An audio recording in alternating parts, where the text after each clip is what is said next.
Welcome to Buckets, your daily NBA betting podcast, live from the Tommy John Home Studios. When you're truly comfortable, you do everything better, and that includes betting. We've got your plays for the Thursday card coming up, a 6-game NBA slate to comb through. I'm your host, Brandon Kravitz, at Brandon Kravitz across all of the socials is how you can find me.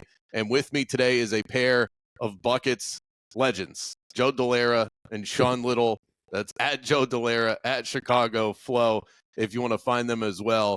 Gents, I feel like I'm saying this every week at this point, but we are officially in the abyss portion of the NBA season, if we weren't there already. Sean, first of all, it's good to be on with you finally. I think this is my official last step to hitting Buckets bingo. But how do you navigate these treacherous waters? Yeah, you too, BK. I'm happy to be on with you. Let's try to find some winners in the abyss. Yeah, honestly, a lot of the navigating is not playing anything. Don't get jammed up and pulled into just having to play just the same amount of volume you would be when the NBA is being taken seriously on a night-to-night basis. The injury report's a little more clear and less convoluted than usual. But yeah, the playoffs are less than 2 weeks away. You have to find a spot that you really like, just like me and Jay really liked that bull spot the other night here on Buckets. I like a spot here tonight that we'll get into. But yeah, the volume just comes down. I actually, you know what I do, fellas? I just add to my Thunder to win the West slip. As much as anytime I find a price I can agree with, I just add more dollars onto the Thunder to win the West. But in all seriousness, a lot of these numbers, I mean, every slate we look at typically has 4 to 5 games with 12, 13-point spreads. And that's going to be that way until we get to the playoffs. So just tweak the volume down a bit before we get into the playoffs if you're not sure or really like a spot. And by the way, I usually would advise you never want to bet with emotion. You know, you bet with your mind, you bet with strategy, you bet with the numbers. But that was such an emotional last episode from J Money and you as well, Sean. You're still with us here on Buckets. That was like a tip of the cap tail. So good cap by you guys on the Bulls the other night. But Joe, where are you at in terms of your approach this time of year as we prepare ourselves for the playoffs, yet what we're going through right now is really nothing like what we're about to experience? Yeah, it definitely gets tough. I mean, some of the players that we've been betting on over the course of the entire season, you kind of get an idea of where their prop lines are, and you look and you go, man, that's a little low. That seems real tasty. But then you have to kind of factor in some of the motivation, some of the matchups here, some of the opportunities for blowouts where those are happening, I think, a little bit more often now as the season progresses. So you have to factor in all of those things and kind of ground yourself with the fact that not all of these teams have the same goal, which is to win games and get into the playoffs. While the individual players might want to win and they might want to play really well, it's an organizational decision a lot of times to maybe restrict their minutes or limit some of their opportunities. So that's always something that I'm trying to keep an eye on and be cognizant of. But there are some games where you could say, oh, this one maybe has a little bit more of a playoff feel because it's such an important game for either playoff seeding or even maybe making the playoffs. So those are a couple of things where obviously motivation can be priced in a lot of times, but there are some other opportunities where you can maybe bet on individual player props that can tend to lead a little bit more value. I like that look because that is one of the things that I'll look for this time of year. Not all games are trash. I try to avoid the garbage. There's a lot of garbage out there. I just don't know how to read these games properly, but there are matchups out there. I'm on one of them for tonight's slate that matter, and they matter to both sides. And to add to that, really quick on the prop market, I agree with everything JD laid out and what you alluded to, Brandon, but there is some money to be found in the prop market because I'll tell you this. From all my years being in the game, it's been a long time. I've been betting for 15 plus years. Since I was like in my early 20s, sincerely. And like 18. And throughout the years, it very rarely occurs where a player randomly in the middle of the day pops up as questionable and plays. It's almost a 99% chance they're going to get scratched. It happened the other night with Karl Anthony Towns for the Knicks prior to that back-to-back going to Cleveland, as we saw tonight. But that would be a spot to try to pick off somebody and some rebounding props. Mitchell Robinson ended up having double-digit rebounds. Those are the type of things you might be able to pick up on and even get ahead of. Like even before Cat potentially jumped on the injury report, it's like, man, this might be a spot where I might have some extra value on some different guys. So the prop market is interesting because certain guys may get different run because of their team situation or what they have going on. So there could be some spots in the prop market. Keep an eye close on the injury report and just see how numbers fluctuate. Definitely follow my guys here. They're on top of it, and know yourself. I think it's important to know what you're good at and what you're not, because you can end up looking at some of these funky numbers thinking that you've got an edge, and the edge just simply isn't there. By the way, before we officially hand out our picks, which is coming, the Knicks took another L to the Cavs. I know this is a Knicks-heavy group, if I'm not mistaken.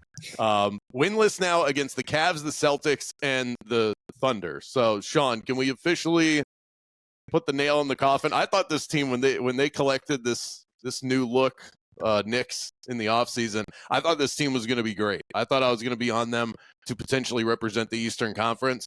I am so glad that's a bet that I never placed. Still year one. Yeah, I would be happy that I didn't place that bet as well, just because of how top heavy and how good Boston and Cleveland are. But let's not forget, this is still year one of the Knicks. And let's take a real look at the three matchups versus the Cavs. The first matchup is the third game of the season. Cat is just figuring out what's going on. Jalen Brunson's trying to figure out how they're going to play ball. Mm-hmm. Then the second game is a back-to-back post-Boston Celtics. That's a bad spot to play the Cleveland Cavaliers. They get dusted off in that game. And then the third game is with no Jalen Brunson on another back-to-back.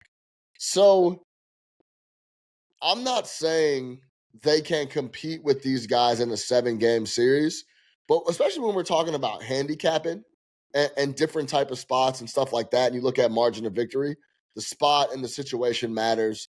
They've had a tough scheduling run up against, especially the Cleveland Cavaliers.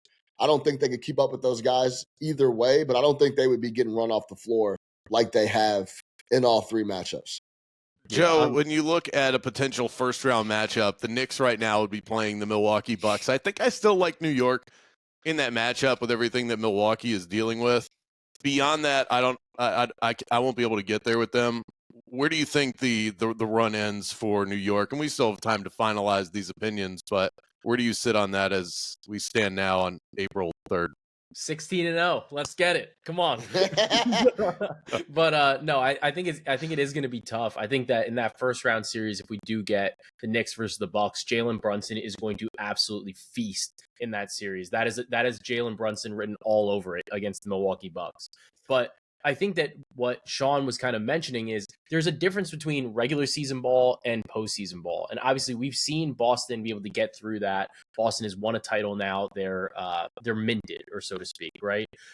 Cleveland, I think there's still a lot of questions surrounding them. And there's obviously questions surrounding New York. But like Sean mentioned, a lot of the issues with New York were this team never really got a chance to gel. They were waiting on Mitchell Robinson. They didn't make a move really at the trade deadline. And you have to say, even with Jalen Brunson missing time, assuming he comes back, they're saying he's going to maybe come back against the Hawks or the Suns to maybe put a nail in the coffin for the Suns, right, this season. But it gave him an opportunity to get rested, maybe. And assuming he's coming back at full health, I think that's a good thing. It's also a good thing if we look at this, OG Anunoby is balling. OG Anunoby looks awesome. And I think having another player that maybe developed a little bit of trust with Tibbs to run some more plays through that, maybe dynamicize the offense a little bit. And they've gotten some more reps with Mitchell Robinson. So I do think that there is some opportunity here where the regular season goals, or so to speak, are a little bit different than the postseason goals. And I'd be curious to know and to watch, I think in a first round series, we might get a little bit more of an idea of what kind of rotations Tibbs wants to run, just how many minutes Mitchell Robinson can actually play, and then how he kind of meshes in a little bit better with Brunson, with Cat, and with the entire Knicks roster. So I don't think that they're dead. I do think that they're going to be a very tough test for Boston because that seems to be the likely second round matchup. And look, if they get through Boston, you have to look at it and say, well, why can't they get through Cleveland? So it really is a test. They're going to be battle tested if they are able to make a run towards the NBA Finals. And look, if they get there, there's no reason that they couldn't win just based on the fact that the teams that they probably had to beat. All right, well, we'll see what happens when we get there. We continue to sharpen the knife before we get to playoff time. A reminder that everything that we talk about today can be found in the award-winning Action Network app, as well as quick slips for our picks today in the episode description. We'll go around the horn, we'll give our picks, and we'll get into it, and we'll get out of here. Joe, let's start with you. What are we looking at on the Thursday slate? I like Luka Doncic over 44.5 PRA against the Golden State Warriors. Sean, let's swing it over to you. What's on your mind? Memphis Grizzlies -4, -110, widely available as we record this Wednesday night, 10:30. All right, we might need to start there. By the way, I'm on the Lakers, -1.5, taking on the Golden State Warriors for the fourth time this season. I was looking at the numbers on the board, and I thought, should I bet the Heat +4, second night of a back-to-back? Maybe even take their money line. They're taking on a Memphis team that hasn't won a game since they fired Taylor Jenkins. Meanwhile, the Heat have quietly won 6 in a row. So perhaps I haven't placed it. Sometimes when it looks too easy, you got to take a step back. And then my guy Sean over here is on the other side. So what are we looking at and why on the Memphis side? Yeah, this is just a good spot, in my opinion, to back the Memphis Grizzlies. Couple different reasons here. Let's talk about the Miami Heat, as you had mentioned. Lost 10 straight, now have quietly won 6 in a row. I'm still not impressed with them overall as a squad. I know they went and got a big W at the Boston Celtics. They were due for a loss as well, had been absolutely steamrolling 14-15 prior to playing the Miami Heat. But I think this is just a really good spot for Memphis to get on track. If you haven't watched the Memphis Grizzlies under Tomas Isalo, buckle the fuck up. This is 5 seconds or less. Get it out the net, run up and down the floor, and try to. They're taking the first look they can possibly get. I don't think Miami flat out is going to be able to keep up with these dudes offensively. Now, I know they've lost 4 in a row. Ja is still doing gun celebrations in the middle of games for whatever reason. He has his buddy tweeting or Instagramming 12 gauge while he's doing this gun celebration. Then Ja comes out and tweets Ja this, Ja that, like haha face or something on his Twitter, something of that nature. I think all that comes into play when we're talking about just them tired of the noise. We need to get a win under Tomas. He's going to be feeling the pressure a little bit just to get those guys on track as he implements his new offensive system. But I think offensively, their pace the last 3 games under Isalo is 104.17. The offensive rating is only 114. But if you look at the last 4 games that they've played, it's been, I mean, these are the best teams in the league. Oklahoma City, the Lakers, Boston, and then Golden State. Yeah. They put up 125 on Golden State in a tight one, and they scored 127 on the Los Angeles Lakers. Boston was a buzzsaw at the time, front and of a back-to-back, and they just couldn't keep up with those guys. But I think offensively, this is going to be a really tough spot for Miami, who has been playing better offensively just to keep up. I think on the back-to-back, as you saw with the Knicks tonight, just absolutely fade away in the second half. No matter what they did in the first half, they just didn't have the legs on the back end. Miami, finally, with that 10-game win streak or losing streak behind them, win 6 straight, get home on a back-to-back. I think a hungry Memphis team is just going to get up and down and with that rest advantage, take care of business. I leaned first half, but I think this is just a wear them down offensively. They're going to get out and run, and I like Memphis to cover that 4 number. Sean, a quick follow-up. Would there be any concern that the NBA lays the hammer down on Ja and he doesn't play in this game? Yeah, that's actually probably a good point. I didn't even think about that, to be completely honest. I think either way, if it did come down, he'd appeal and he'd probably end up playing tomorrow. So I think he would at least get the game in tomorrow in Miami. So, but yeah, be on the lookout. And those are all the things you have to think about when you're trying to get ahead of numbers and play some bets early as well. But yeah, I think he should play either way. Suspension comes, he would appeal and at least try to figure out a different route before not playing. I think he plays tomorrow. Yeah, that's one of those you appeal the suspension, then drop it on Tuesday when they go play the Hornets, and they go win that game anyway. So that's how they do it. I like this pick. I like this pick though, Sean. Memphis obviously gets out in transition a ton, and Miami is one of the worst teams in terms of defending transition ball. Yeah. They're allowing the 6th most points per 100 plays, basically. Out of the or in transition opportunities. So I love this cap with the pace, especially on tired legs. Memphis, I think, is going to roll. I mean, styles make fights. You guys make some really good points. I think this will be a stay away for me because my initial gut instinct is to take Miami, but also that one feels a little too easy. I will say, as far as their win streak goes, it's not totally fugazi. There's a couple of the Hornets and 76ers and Wizards of the world in there. I mean, Miami's got to get to 6 somehow, but Golden State, that was a big game for them with Jimmy Butler coming back to town. And then on the road against Boston, a couple of impressive wins in there as well. And that win, as we're recording this tonight, 124 to 103. That's got to be one of the more bizarre finishes on the year. Joe, talk to me about Luka Doncic over 44.5 PRA. Yeah, so I mentioned earlier that I like to target some of these games where I think that, the game matters. And when we look at the Western Conference standings, this is a critically important game. The Lakers are in 4th place in the West. They're tied in the loss column with the Denver Nuggets, and the Warriors are 5th. Both of these teams, I think, are trying to jockey for some playoff positioning. And, it even goes into the division. And the division actually can be an important tiebreaker at this point of the season because you automatically get the head-to-head. You come out of some of the head-to-head ties. So if they're Matt obviously knows this better than I do, but normally when we talk about the NBA, divisions are like whatever, nobody cares, it doesn't matter. But in right now, in the way the Western Conference playoff picture is, that could become important. So the Lakers get a win here, it essentially can work as a double up on the Warriors, who are 2 games behind them in the loss column. But all that being said, the main thing here is that I think that Luka is going to get to see extended run. He's played pretty much 38, 39, 40 minutes over the last couple games here.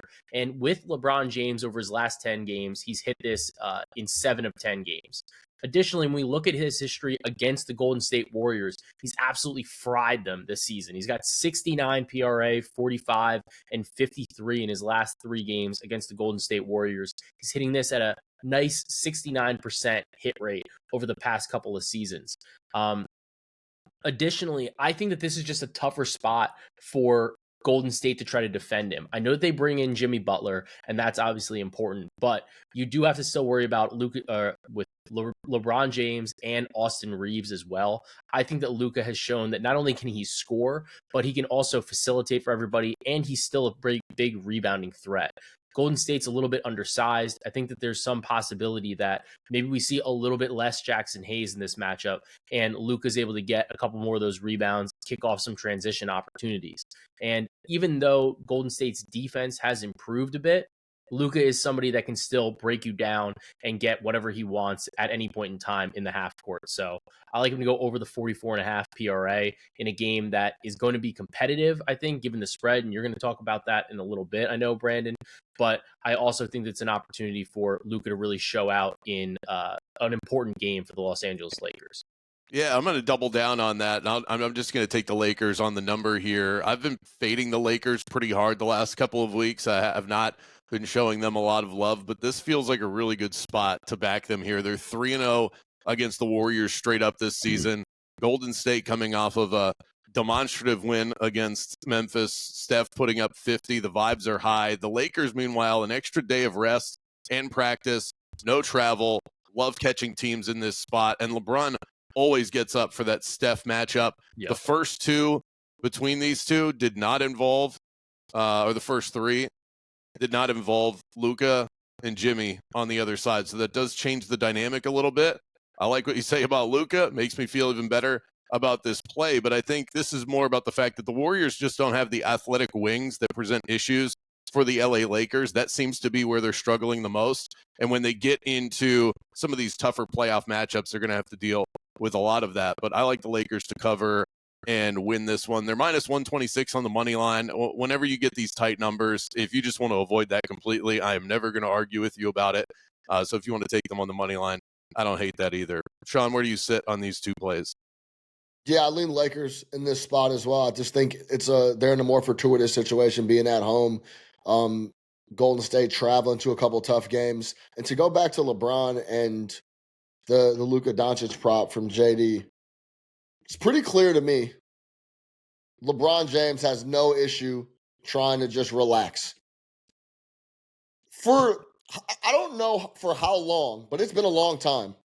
LeBron has been looking for someone to carry the load all season long. Let me just relax until we get to the playoffs. We initially thought that was going to be Russell Westbrook. All right, Russ, here you go. You come on in and you do all your usage and run around and big energy Russ Westbrook. And then when it comes down to crunch time and later on in the season and in big games, maybe Madison Square Garden, maybe a little TNT, I'll show out and do my thing. But more times than not, I'll defer to you.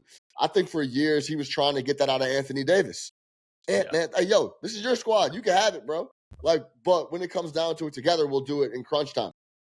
Luka Doncic is actually that guy. Since LeBron has come back from that little energy or the little injury and he missed a stretch, he's played 6 games. His usage rate is 25%. Prior to that, throughout the year, it was 29%. Luka is right around his typical average of 31.5, pushing 32% on the usage rate. So if I know, and then now you throw in Austin Reeves in the mix, where he needs to have the ball a little bit as well. He's earned that right. So LeBron has no problem giving it up. And more times than not, it's going to end in Luka Doncic either scoring it or assisting it. And when he's engaged, typically in big games, he rebounds as well. If you go back and look at his big scoring games, it's usually tied up with him being involved in clearing up the glass as well, getting him off the rim and just pushing the floor. So I like that look from Dellera purely off the fact that Luka's going to have the ball in his hands a lot more than maybe normally, or maybe come playoff time when LeBron is coming out of the cocoon a little bit. All right, good news, guys. This basketball season, when your favorite stars score buckets, we are alley-ooping you an opportunity to win money from watching sports with Underdog. Underdog Fantasy is one of the leading sports apps, and you can play now in your state.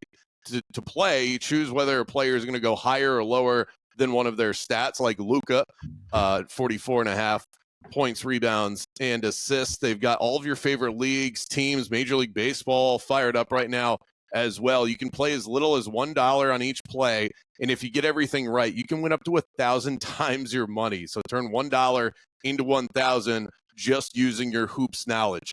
I've got an underdog play most nights, especially in those same game situations. Paolo has been filling it up for my Orlando Magic. I've had him on the card. I also like Denny Avdia tonight. See if we can get them to join our Buckets party. Download the Underdog app and sign up now using the promo code Buckets100 to unlock a special offer and up to $1,000 in bonus cash when you make your first deposit. That's promo code Buckets100. Must be 18 plus, 19 plus in Alabama and Nebraska, 19 plus in Colorado for some games, 21 plus in Massachusetts and Arizona, and present in a state where Underdog Fantasy operates.